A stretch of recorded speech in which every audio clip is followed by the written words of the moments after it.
is perfect timing to be ready. It is. Perfect timing to be ready to be in place to answer questions from many perspectives, because we each have kind of different perspectives and backgrounds. And why don't you go ahead and introduce yourself, Christina, and then I'll go, and then Randy, and then Crystal, and because I already started recording, so. Okay, I'm Christina Williamson. I live in Napa, California. I don't know how much you want to know about me, but I'm an occupational therapist, consultant, and an artist, and I have 2 children and live here in California in a very liberal area, and have recently been awakened to many of the agendas within that particular political group. So I'm excited about learning and exposing truths, and really just helping people and women especially come into alignment in their full potential, etc. Awesome. And I'm Melanie. I'm a geopolitical researcher. I started to awaken after the Iraq War. Things weren't adding up. My husband went to the war, and I noticed there was a disconnect between what we were really doing and what I was watching on the news. I had a newborn baby at the time. I have 2 kids. And I've been researching and trying to figure out the meaning of life and what's really going on in the world. And a lot of us are moms here, so yeah, I'm here to help get what I would consider to be the truth out, but I'm open-minded because it seems like the pursuit of truth is a really twisty, windy road. So here I am. And I'm a digital marketer, a content creator, so that's why I'm happy to make videos like this.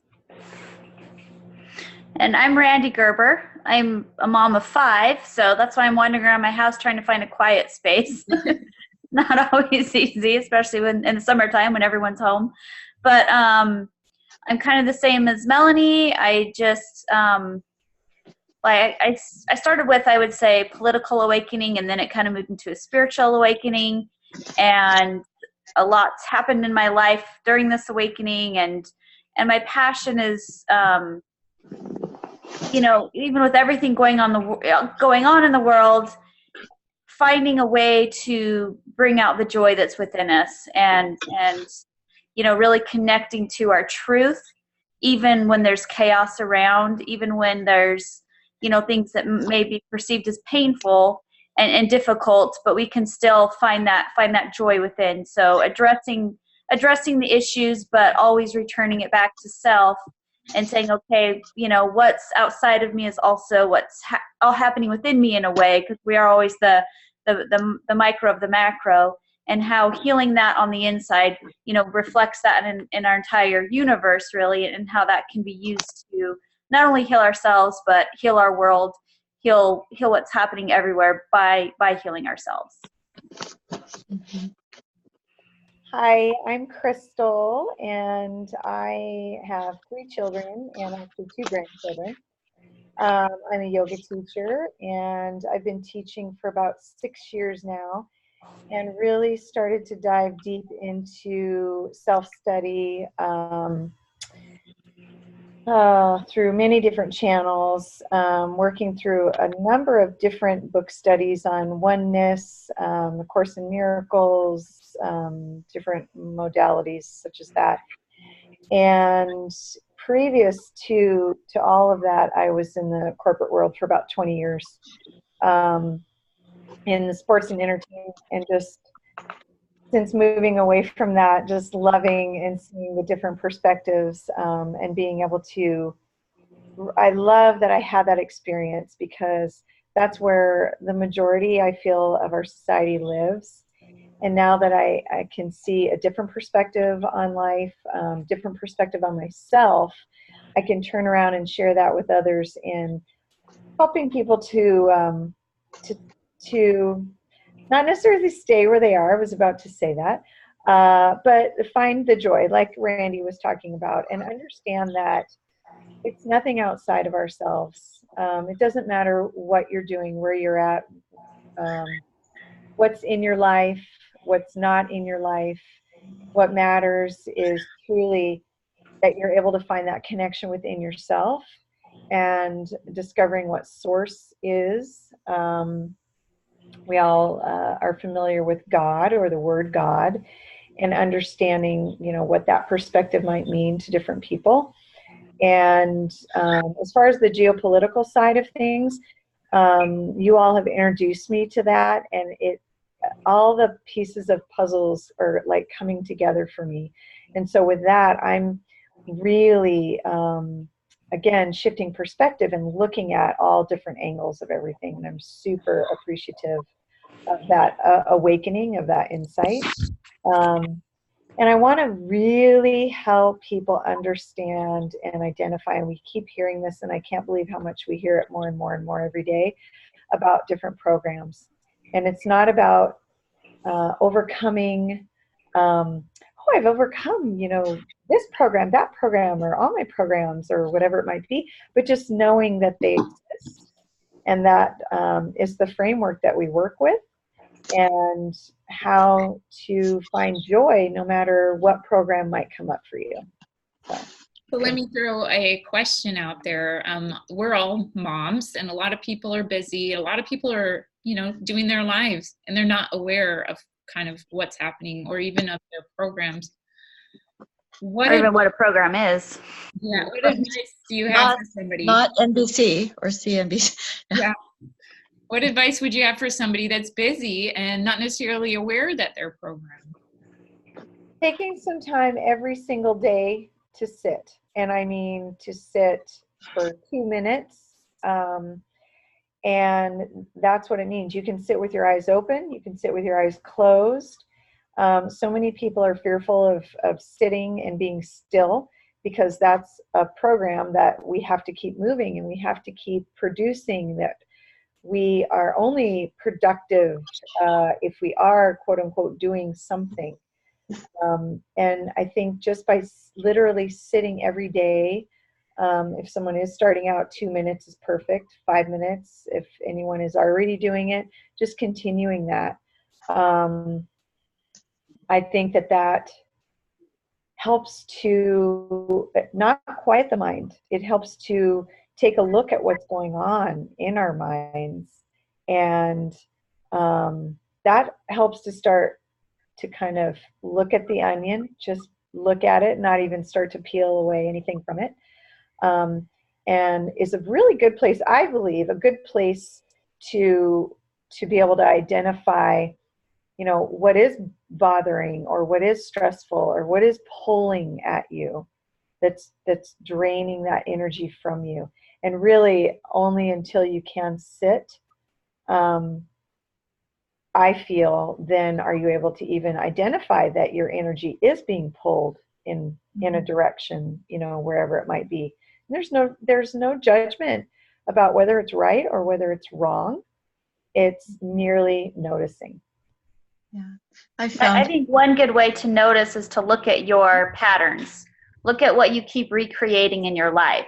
If you're creating a life that you love, that you're feeling joyful about, that you're excited about, chances are you're running some good programs that serve you. If you're feeling that you're stuck in your life, you keep repeating the same negative experiences, maybe you keep marrying the same guy over and over again with the same problems.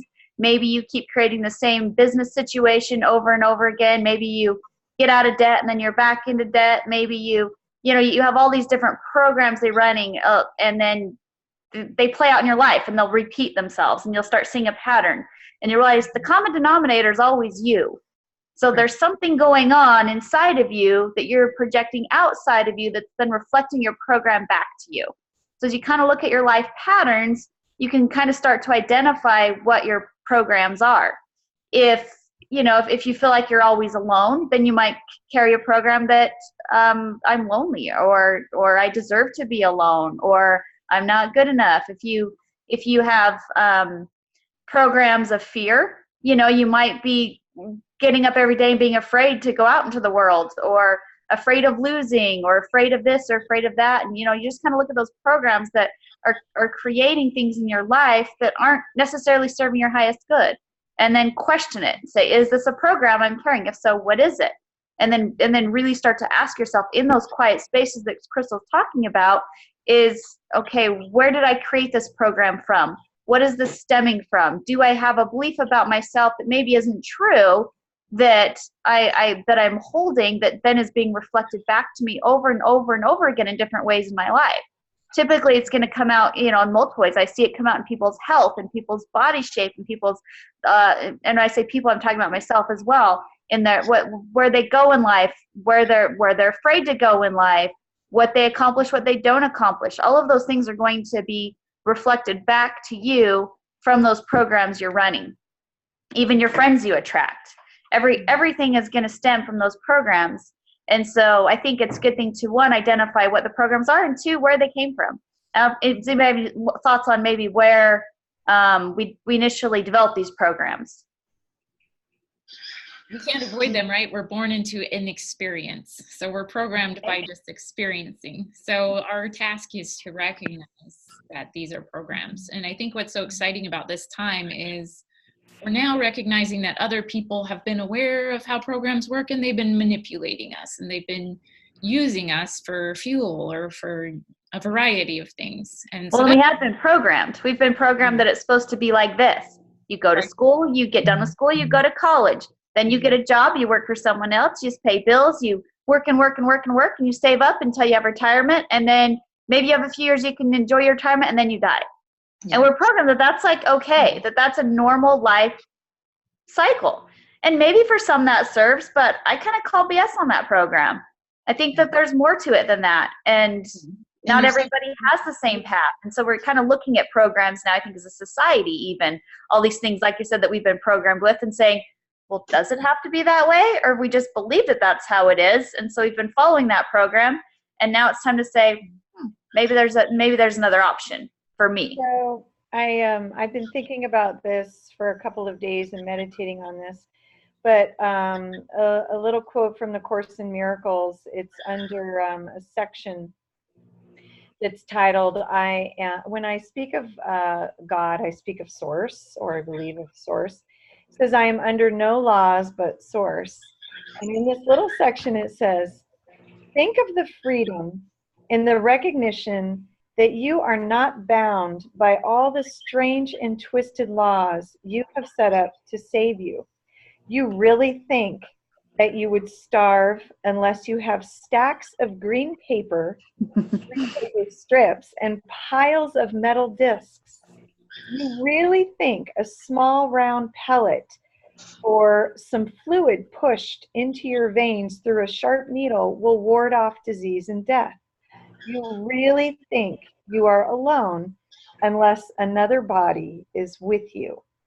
And these are all laws that... These are all big programs in one. Big programs. Into one quote. And yeah, it's true. And to touch on something you said earlier, Crystal, is people don't realize, and Randy, the work is your work. It's a deeply intimate process that only you know, and it goes with you. So you're not going to escape a program or something, a situation, by moving to another state or leaving this person. You're going to take it with you. It's going to come back. Right. It's going to follow you. It's not going away until you do that work. And the work I don't think the work has to be hard or dark or heavy. It can be joyful. It can be playful. It can be fun. But it's your, unique individual process to collect the pieces of yourself. And I've done many, many different studies and courses and practices, and I usually just take a tool here, a tool there, and I have this beautiful plethora of tools, and I kind of play with it, and I keep it very light and playful. It's still very deep work, but it's done in a way that it doesn't have to be so heavy. I mean, it can be, and I think I've had a personal dark night of the soul, which I think I'm grateful for, because it showed me that I wanted to live, that I wanted to fight, the gratitude of what I have in my life. And it felt like, okay, from here on, I'm choosing me. I'm choosing to come back to myself. And so in terms of sitting, I like the way you phrased just sit, because I was on a meditation path for 24 years, and it's great. I mean, I did all kinds of practices, but that can be even off-putting to somebody to think that they have to sit a certain way. There's also I call bullshit on having to sit in lotus with your hands in a certain way. Yeah.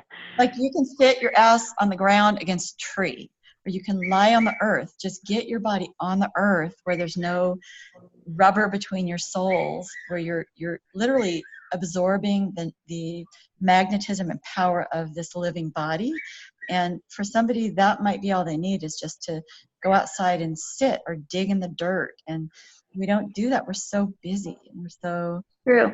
guilty. And walking can be meditations. You know, I don't have a lot of time to meditate in my life, so it's right before I go to bed, just thinking for a little bit. All right, what did today show me? What did today reflect back to me? How was my energy today? How did I feel? And without judgment of self. You know, it's not about, did I do good enough today or was I good enough? It's just noticing where you're at so you can say, did today serve me? And it always will. It'll always serve us in one way if we see it from that perspective. And I love how you say to be playful with it, because that is so true. You can totally be playful with it. It does not have to be serious. In fact, I think the more serious you are, it means you're in more judgment of self. Where if you're like, oh, shiz, are we allowed to swear on this? I don't know. Yes. Just say, oh, shit, I did that same program again. Wow, that's fun that I'm choosing that one again to see how it feels, just to make sure I don't love it. You know, then you can be playful with yourself and not have to make it so serious. But but like she says, it is serious work, even done in a playful way. So we're here to play and to experience and to grow. And it doesn't have to be one way or another, as long as you are finding what works for you, what brings you that joy, what keeps you in a happy vibration, even looking at the hard stuff, which isn't always easy to do. And it's okay to have hard times too, where you're, you know, crying or down or whatever. Those are times that serve us as well. Those aren't negative vibrations. Those are teaching vibrations. You know, our programs, you know, they're like really strong magnetic poles, right? Like Totally. the best thing is to start to recognize them, but I still play out programs and sometimes they don't serve me.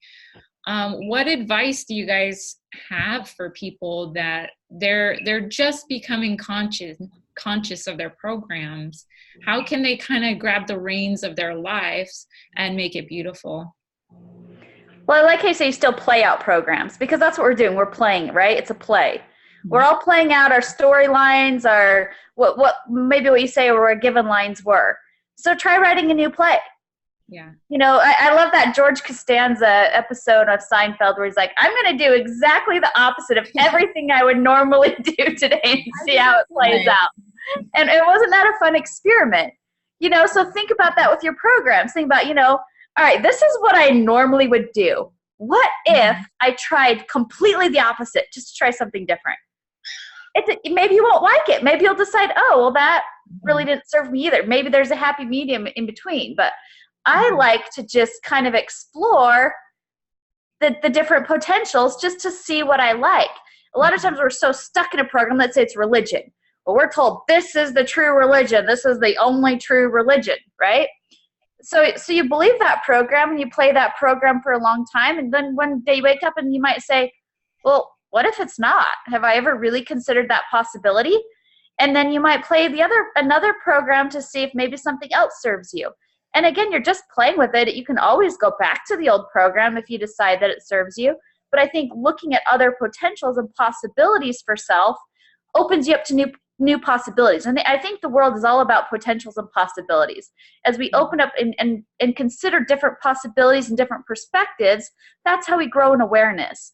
And I really think that's what we're here to do, is to look at our own programs, look at, you know, our belief systems. All of those are part of our programs, and then to question it. It doesn't mean we say it's wrong or it's right. We just question it, and we look at other possibilities, other perspectives.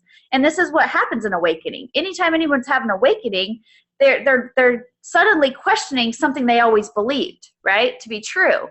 And when you start to question what you formerly believed to be true, you open yourself up for a new perspective, which is a new possibility. And in that new possibility, you might say, wow, I really like this. For me, it was believing religion. I had a belief that this was the truth and this was what I follow and this is what I do. And I never really considered another possibility till I got older. but opening up to that possibility has liberated, I feel, my soul to actually being me and finding my truth and who I really am, not just what I was programmed to believe. And I found more joy in that for me. So for me, that was a good program to question. Mm-hmm. One of the most pervasive programs is like the whole victim perpetrator dance. And don't you see people like stuck in that victim mentality? I know I'd much rather be a victim than a perpetrator, but I don't want to be a victim either, right? So, right. Like, I think people need to realize that like our programs, they show up in so many different ways. And that's a tough one when you do feel like you're in a victim situation. Like, how do you help people kind of rise above that and see that and extract themselves from those types of patterns? Well, I think you hit the nail on the head. The first part is just noticing it. That's the big one. Is people, they don't want it. They don't want to say I'm a victim because suddenly then they have a responsibility of the victim to not be the victim, right? Mm-hmm. Whereas if you're just blaming everybody else for your life's problems and not saying, oh, wow, I'm playing the victim role, then you're not taking responsibility. You're just being the victim. But as soon as you can notice that and say, wow, I am running a victim program here. I am, I keep choosing the same thing and blaming other people or attracting perpetrators to myself because I have this belief that I am a victim. And that's the program. I'm a victim, right? Yeah. So then you change that program to practice something new. So what would a victim normally do? Yeah. Well, part of that has to do with how we're kind of conditioned to help somebody who is going through something. Most people want, oh, you poor thing, I'm so sorry he did that to you. And, most of my friends now know, I'll listen, but they're not going to get a you poor thing. You're not going to play the role with them. I'm not going to play. And it's not always easy. And it comes with just pure compassion and love for that person, knowing that they are going down into something that is going to liberate them and free them, but they will only do it when they go there to that place and feel what they need to feel so that they can pull themselves out. It's not going to come from me pitying, feeling sorry, or putting them in the victim role. I won't enable anybody in that way. And that can be judged as, uncaring or harsh. It can, but it's truly the highest service you can do for somebody, I think, is hold them in their power and trust that they will come to the perfect lesson or conclusion. And if they want to, I have a friend who's been stuck in her family, poor me, blame thing for 10 years. So I just witness it and I'll listen, and I can't make her see anything quicker than she has, and she wants to continue to do that, and that's great. I still love her, but I'm not going to do the you poor thing. And so we live on a planet right now where like there's a lot of children being what I would say victimized, right? So obviously we need to have compassion, and I definitely feel like it's right to help and step in and advocate for people that are being harmed. So how do you guys like reconcile that? That's a really good question, because it's not an easy one. Yeah. So we can't take responsibility for the whole world, but we can take responsibilities for what's happening in our world. Mm-hmm. So if we're playing the victim role, then we are putting that energy out into the world that we're victims. Where when we stop playing that victim role as members of this quantum entangled reality, we say no more. It's not going to happen in my universe. Not to me, not to anybody else. We're done with that game. It's over. That's good. And we draw a line in the sand, I believe. For ourselves, yes, but for others, you might say, who are victims who aren't able to do anything about it at this point, right? But it's still a reflection of our society, our quantum entangled energies that is within all of us. So as we rise above that within us, and that doesn't mean we become perpetrators, right? We don't play the opposite line of being the perpetrators, but we find a harmonic space where because I do believe most of the perpetrators were also victims, right? They're repeating a cycle over and over and over again. That's a program that's been running in this planet for a very, very long time, this victim perpetrator role, right? And so if we're still playing that game within us, then we're still aiding that energy to the planet. But when we stop playing that game within us and we say, you know what, I'm just going to love all of myself, the part of myself that's been a victim, the part of myself that's been a perpetrator, the part of myself that's been hurt, and the part of myself that's hurt others. And I'm going to understand that all of it had a purpose within me. I can understand all of it had a purpose in this reality. It served its role. Now I'm moving past that program. And as we decide that within us, we truly do change the reality around us. It sounds crazy. It sounds like, oh, we're not that powerful, but we truly are, because as one person holds that key within them of how to move beyond that energy, then their energy is actually putting it into the collective consciousness of how to move beyond this pattern that we've created so long. And then it's like this idea that's just there. Everybody starts to tap into it. Like, what if there's another way? And it opens up this new possibility for all of humanity. And that's really what we're doing right now, is opening a new possibility for all of humanity, that all of this served a purpose. Even though there were victims and there were perpetrators in this duality, it all served a purpose for us. And now we're saying, okay, we see this program, we see what it's taught us. We don't need this lesson anymore. Let's shift the energy now to where we can take all of that information that we learned and create something new with it, which would be a space where all can feel love, where every child can feel loved, where every child has a good home and a loving place to grow up. And we hold space for that new potential. And as we hold space for it, it is like a child growing in the womb. It begins to grow, it begins to manifest, and suddenly a whole new potential is born that everybody can then tap into. And it sounds out there and it sounds foo-foo maybe, but I've seen it happen on so many micro levels, and I see it happening on the macro now as I continue to hold that space within me, I'm continuing to hold it. And I know that it will manifest a reality where all receive the love that all should receive, that is ours to have once we are all truly being our authentic self. But we have to be authentic first. We have to wake up to our authentic self first and stop being the victim, stop being the perpetrator, stop playing all these roles, and just say, who am I really? Well, I'm love. I'm here experiencing all of this, but that doesn't mean all of it's me. That's where it goes back to it creates that momentum, and it's kind of like kids on the playground.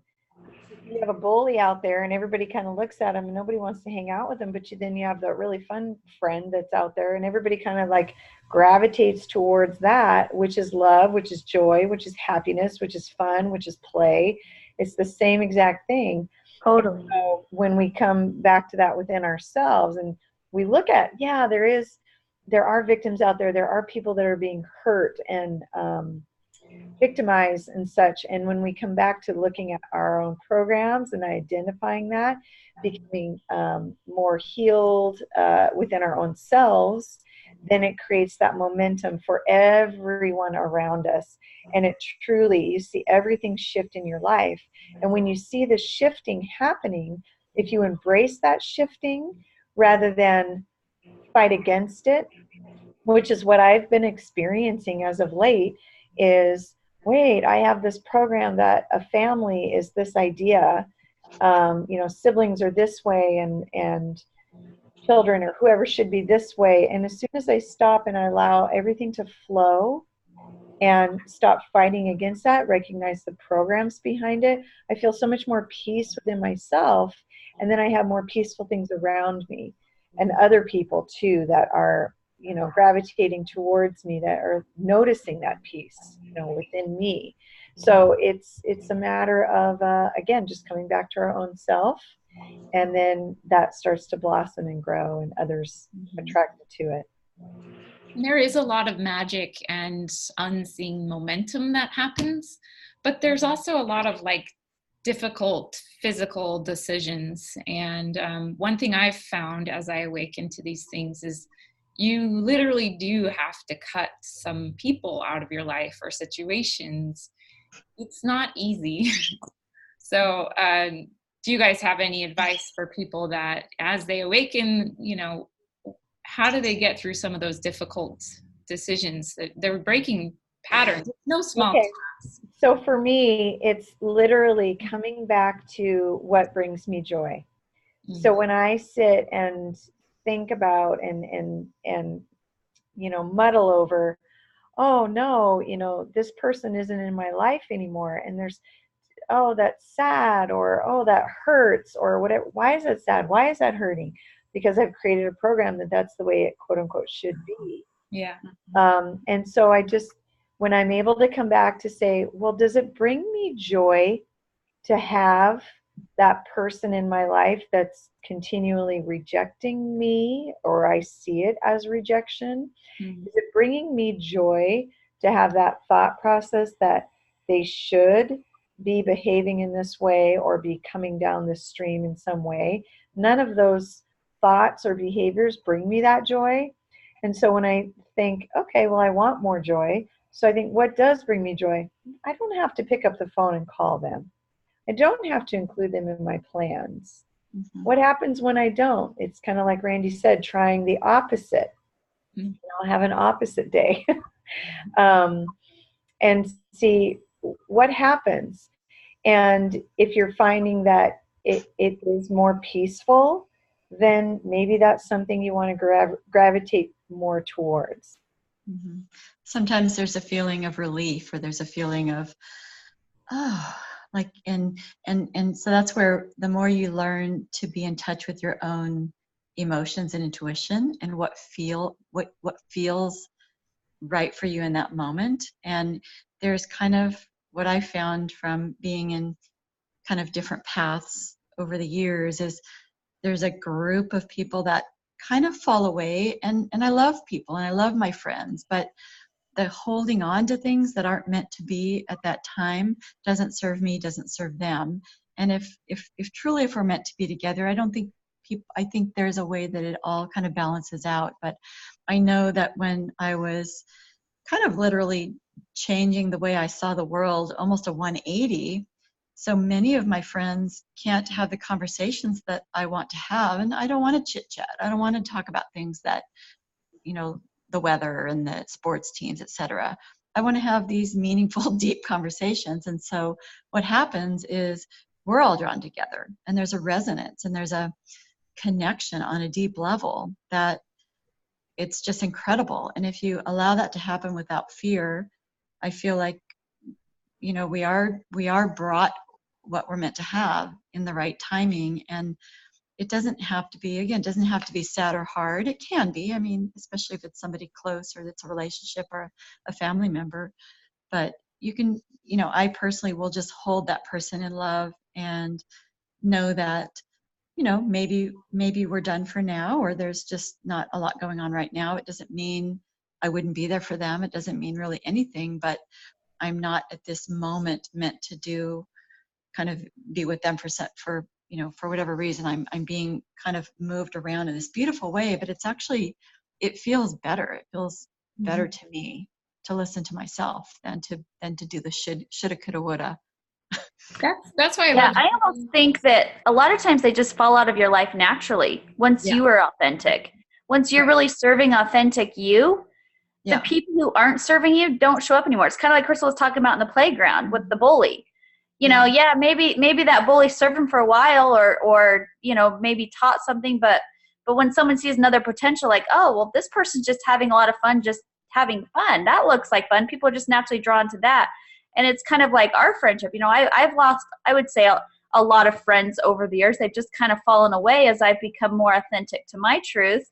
And I could take that as a rejection or as a painful thing, but I can also look at it as a gift that they're giving me that space to be me and to let me explore that and not holding me back. And because I'm just saying, no, I'm going to be authentic regardless, they can't hold me back. And I really think the only time we have to cut strings is if we're not being authentic to self, and if we're allowing that person to stay attached to us to the point we have to physically cut something. Really, it's just going to reattach again. That's the experience I've had with almost anyone working through that type of stuff, is because they haven't fully let go of what keeps them connected to that person. There's still a resonant frequency there that's keeping that attachment going. Whereas once you're fully authentic in your resonance, the only people that are going to harmonize with you are the people also being authentic to themselves that matches your harmonic frequency. And then you just attract new friends and new people that you're with, or the people that you're with actually start to resonate to your new frequency. But if you're, the only thing that could keep people attached is two resonant frequencies holding them together for some reason. So there's something always within you that person is still connecting to you in that resonant frequency that you haven't shifted with your own resonant field. And maybe it's because there's still something there for you to learn, maybe because there's still a program there for us to look at. Whatever it is, it's probably still a gift to us to see what that is. But understand that you don't have to really physically cut. Anything's going to just fall away that is no longer resonating with you and your true harmonic self. And that's why I love that we're doing these videos, is because even me a year or 2 years ago, like I was really having a hard time finding people that I could connect with, because I'm similar to you guys. Like, I don't want to waste my time talking about the latest TV show and sports and all that. So we're a living example of how you can find people. And I hope anybody watching this video, you know, I hope they feel like they're sitting at a cafe and they pull up a chair with us and know that they're not alone. So I'm going to move on to the next question. Things are happening in the world pretty rapidly right now. What do you guys see unfolding in the next 6 months? Just throw that out there. Yeah. I, with everything, always go back to myself. What do I see happening with me in the next 6 months? You know, do I see myself going back into victim mode? Do I see myself going a new way, a new direction? I see myself on a whole new direction, a whole new avenue of potentials that have never been open before, that are now opening inside of me, where all possibilities are there. And because I see that for myself, that's what I see for the world. Mm-hmm. Yeah.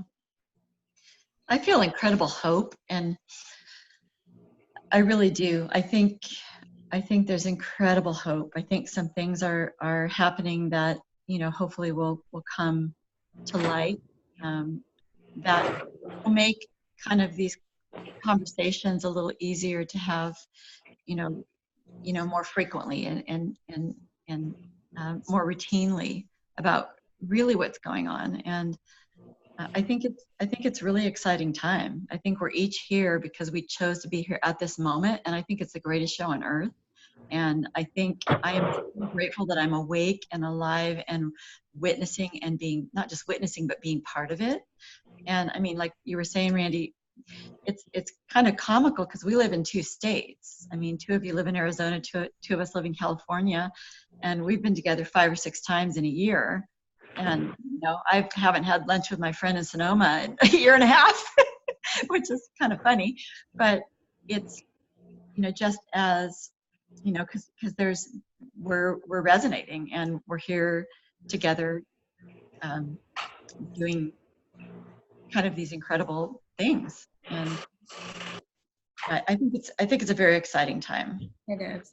As much as these big corporations try to suppress the truth and the awakening, it's almost comical, because there's all these other avenues to find truth. You know, like censorship is really, it's kind of off the charts right now. And part of me is a little freaked out, but then another part of me is like, the truth doesn't go away. It's like holding a balloon underwater. I mean, it's natural places to come up. So I can see truth just finding its way in these next few months, hopefully in a big way, because big platforms may go away, but there will always be a way to connect, and probably a more conscious, honest way. It's hard to maybe see in the moment, because, you know, if certain platforms went away, there's a little bit of fear about, that's how we're connected. But I mean, is it? I mean, there's many, many ways to connect. And I think the truth will always find a way to connect. They'll find something that we haven't even thought of, another more ingenious way. And remember, we have more power of our reality than we realize. Right. No corporation has any more power than we do. Our souls are so powerful. And so when we're aligned with that inner truth that also aligns with universal truth and source truth, the power within an individual is unstoppable. Nothing can stop it. Right. Literally, your power to create reality cannot be stopped once you really touch that space of that inner knowing of your power. And so you can't be a victim in that energy. There's no way to be a victim in that energy. You can only be a creator. And when you're a creator, you're not a victim, because you take full responsibility for your creation. You say, this is what I'm choosing to manifest. And when you know you can, that is what is going to show up in your reality. Crystal, did you have anything to say? Yeah, there's something else that, again, in the studies that I'm doing that jumped out, and it says, in quotes, many are called, but few are chosen. But in reality, that should be all are called, but few choose to listen. So therefore, they do not choose right. The chosen ones, in quotes, are merely those who choose right sooner. Right minds can do this now, and they will find rest unto their souls. Source knows you only in peace, and this is your reality. So Love that. again, it goes right back to the whole, what is your reality? And it's peace. It's all, one and within. And that's where I see things going, Melanie, with your question, and as we move into the future, is more recognition of that and more people choosing that. And just as we all gather right here, we're choosing that, and so we're moving in that direction. And those that aren't ready to choose it, or that don't want to have those conversations, or that feel that they are not the chosen one, everyone is the chosen one. So you create your reality. Do you want to be the chosen one, or do you want to sit back and say, that's separate from me? When in reality, it is you, and you are that. So Absolutely. We are creating the timeline together. So whatever it is we're choosing to create, if we have that knowing, it will manifest. In my timeline, it is peace. It's peace in the world. It's peace for all, because in my heart I have peace. And in my reality, I choose to create peace. And so like when they're talking about war with Iran, I'm like, oh, it's not going to happen, because in my reality, there's not going to be war, right? I'm not playing that game anymore. We've done that long enough, and I don't feel it serves any of us our highest good. Maybe it did in the past. Maybe I hope we learned from it, but I'm done with that game now. We're not playing it anymore. So just it won't show up in my reality anymore, because I just choose. I refuse to choose to play that game again. And so we totally have that power within us. And I think that that's what shifting reality is. Enough of us are saying, nope, not playing it anymore. Playing a new game. We're not gonna be the bully on the playground anymore. We're gonna go have the fun game, and whoever wants to join us over here, this is where we're going. And I guarantee the rest of the world's gonna look like, oh, that is more fun than playing with the bully. Let's go play over there. I love that analogy. And the thing also is that I really do believe, I mean, we're all expressions of, a connected source and a unique individual expression. And how could your unique individual expression, each person, there's something that each person has to contribute to this. You wouldn't be here otherwise. And it's hard because people, there's so many things that can weigh us down and make us judge ourselves, or there's different upbringings, and there's a lot of things that people go through. Some people go through a lot of things that are physically challenging and difficult, but within there really is such an incredible gift that you're the only unique expression of consciousness that ever incarnated as you, and that's super special, and it has a place, it has a role if you choose to step into it, if you choose to say, okay, what do I have to offer? You may surprise yourself, and How would you say you find that unique expression of self? How do you find who, that's a big question. Who am I really? Yeah. I think we spend a lot of our life realizing who we're not, and so now it's like, by doing so, well, I'm not that. Now who am I? I think like we've touched on many of these things, but I think you might be born into a certain religious path, and you do that for a while, and then within you, this little voice says, I don't know about that. These people don't really want to be here. I don't know about that. Do they really want to be here? Okay, that doesn't work for me. What about that path? Well, that's great. This path is great. And then you go along and you go, but I don't know about that. This kind of game is still going on. I don't know about that. And it's just, I don't think there's any right or wrong. It's just a choice of exploration. And I see it as literally retrieving pieces of your soul.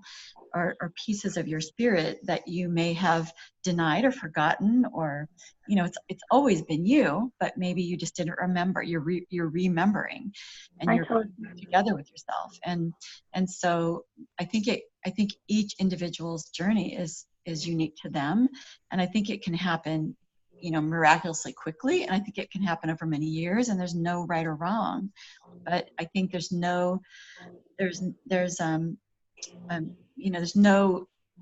never too late. I mean, the minute somebody chooses to quit smoking, the next day their lung cells are regenerating. I mean, the body, the cosmos, the universe is always regenerating and always choosing life and always choosing, I think you're right. We're exploring. We're exploring every day who we are or who we're not. And we do that based upon by how we feel about what we experience. If it's like, oh my gosh, I love that. This sings to my soul. Well, that's probably something that's resonating with the truth of all your experiences of who you are. And I think following those passions, following those loves, following those joys will let us have experiences more of our truth. Where if we find ourselves depressed or down or sad continuously, we're probably in a process of exploring who we're not, or programs that aren't serving us any longer. And so I don't think it's, oh, I'm this or I'm that. It's like, no, every moment is an exploration of who you are. And you're just choosing to be who you are. There's not a right, like I said, there's not a right or wrong answer. It's just, it's an exploration every day of who we are. That sure takes the edge off. Yeah. Well, it takes if you understand that each person that you've called into your life, whether it's, a relationship that was difficult, they're playing this perfect role to push certain buttons or reflect back something that you need to see. And but it's always about our own inner journey. And when we understand that, then it does make things just easier. I mean, it helps give clarity, I guess. Absolutely. So before we wrap it up, I thought it'd be fun for each of us to kind of pick one word and explore that before we say goodbye. So I'm just going to start, and then I'll pass it to Crystal, then Randy, then Christina. So I just pulled a word from what many of you said, which is the word resonance. So I'm just going to say that's our purpose here, is to seek resonance, and it's like two notes finding, harmony. It's this effortless process, when it's not right and when it's right. So that's my prayer for everyone and all you guys and everyone watching this, is seek resonance and respect the times when you're out of resonance, and do what you can to bring it back. So Chris. Thank you. My word is illusion. That no matter what we're going through at the time, if you can sit for a moment and shift your perspective to understand that it truly is an illusion. It's something that we make up for ourselves in that moment, and allow yourself to be more playful with it, especially when it feels really heavy. And if you can flip that around and understand that it can be, and life is an illusionary experience, maybe you can understand that there is joy in everything. Love that. All right, Randy. Oh, me? Oh, sorry. I thought it was Christine next. My word is beautiful. Mine's be you to the fullest, and be you to the full. So I really feel this experience here is just really to be you to the fullest, to express yourself in every way, to make your life fulfilling. And it's an individual choice of what fulfills you, but be that. Stop playing the game that doesn't fulfill you, that doesn't bring joy to your heart, that doesn't make you want to sing and dance. Be the you that attracts all of that brings that to you. And I think that's how we express our own beautifulness inside, is to be us. So be you to the fullest. Be beautiful. My word, I believe, is trust. And I think just knowing that, there's no right or wrong. Just trust your information, trust your feelings, trust that you have your own back, trust that whatever you believe in has your back, that you're doing what you're meant to do, and just just know that things will work out, and just have that understanding. I think it really helps. Awesome. I love that. All right. Well, until next week, I will see you guys later. I think next week talking about trust would be an awesome topic. Let's do that. I think that would be an awesome one. I had a dream about trust this week that I think really taught me a lesson too. So I think that'd be a fun topic to talk about. Let's go into that next. Awesome. Okay. Bye-bye. Love you. Bye.